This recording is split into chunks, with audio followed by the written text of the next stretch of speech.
بسم الله الرحمن الرحيم. أرحب باللجنة الإعلامية لنادي الرستاق الرياضي، وأشكركم على هاي الفرصة إتاحة الفرصة لي للكلام.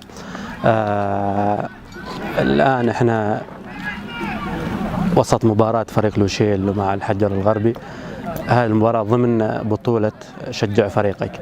البطولة هذه وجدت من أجل أنه اللاعب يكتسب خبرات أكثر، يحتك أكثر، تأتي في نطاق جميع فرق الولاية، تلعب في دوري واحد وهو بخروج المغلوب. يعني مباراة كلها مباريات نهائية، كل مباراة هي تعتبر مباراة نهائية. الفريق اللي يفوز يواصل مشواره، والفريق الخاسر نقول له هارد لك.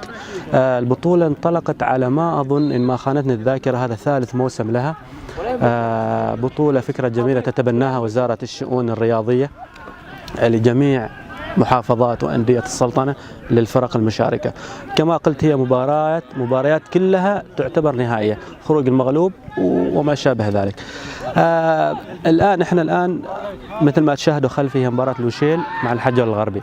أنا بصفتي عضو فريق لوشيل الرياضي أتكلم عن الفريق عد العدة لهذه البطولة حقيقة، مثل ما وصلني من الإخوة في اللجنة الرياضية أنهم أقاموا مباريات ودية تقريبا وصلت إلى 8 أو 9 مباريات ودية حقيقة.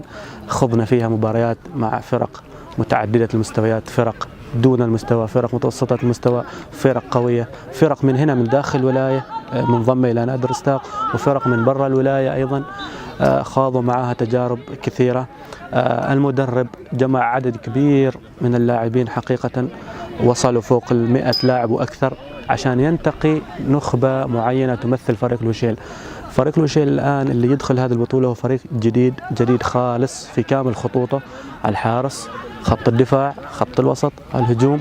هو فريق جديد كامل، لا يوجد أي لاعب من اللاعبين القدامى أو اللاعبين اللي لحقوا، وإن وجد فهم لاعب أو لاعبين من أجل تدعيم هؤلاء الشباب حقيقة. نتمنى التوفيق لجميع الفرق المشاركة، وألف شكرا لكم كلجنة إعلامية، وجزاكم الله خير.